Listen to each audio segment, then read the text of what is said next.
প্রতিষ্ঠা দিবসে শহীদ বিএসএফ জওয়ানদের স্মরণের দিন বলে জানিয়ে রাজ্য এবং দেশের সীমান্ত সুরক্ষায় বিএসএফ এর ভূমিকার ভূয়সী প্রশংসা করলেন মুখ্যমন্ত্রী মানিক সাহা। 1965 সালের 1 ডিসেম্বর স্থাপিত হয়েছিল বর্ডার সিকিউরিটি ফোর্স তথা বিএসএফ। সীমান্ত সুরক্ষায় সীমান্ত রক্ষী বাহিনীর জওয়ানদের ভূমিকা সদা সর্বদা প্রশংসনীয়।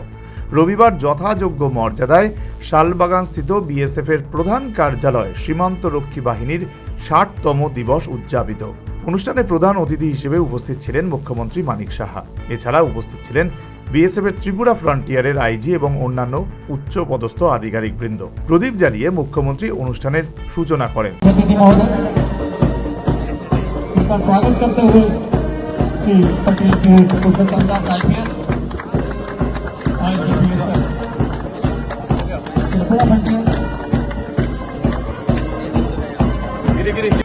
একই সাথে সমবেতভাবে বিএসএফ এর স্মরণিকা গজরাজ প্রকাশ করলেন মুখ্যমন্ত্রী।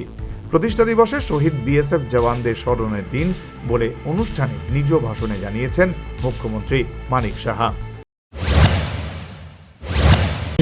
जिसका करेज, जो सेक्रीफाइस, उसके बाद unwavering dedication to our nation security आज का दिन याद करने वाला है। हम अभी गया था यहाँ जो शहीद हुए उनको याद करने का दिन है और हम लोग याद करके आगे बढ़ना है। ये जो कहानी मैंने अभी बताया सच कहानी, इससे ये कहना है घर बार छोड़ के आप लोग बॉर्डर में काम कर रहे हो, ये सच्ची में मैं आप लोगों को सैल्यूट करना चाहता हूँ कि आप लोग इस काम में हमेशा रहते हो।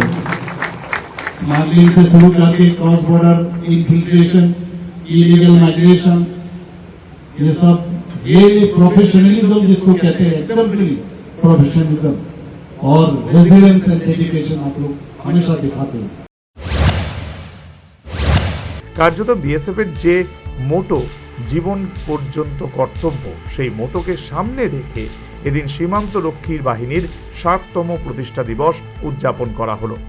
অনুষ্ঠানে শহীদদের প্রতি শ্রদ্ধা জানান মুখ্যমন্ত্রী। একাংশ শহীদ বিএসএফ জওয়ানদের পরিবারের সদস্যদের সংবর্ধনা জ্ঞাপন করা হয়। এসবের মধ্যেই ছিল প্রীতিমূলক আহারের ব্যবস্থা।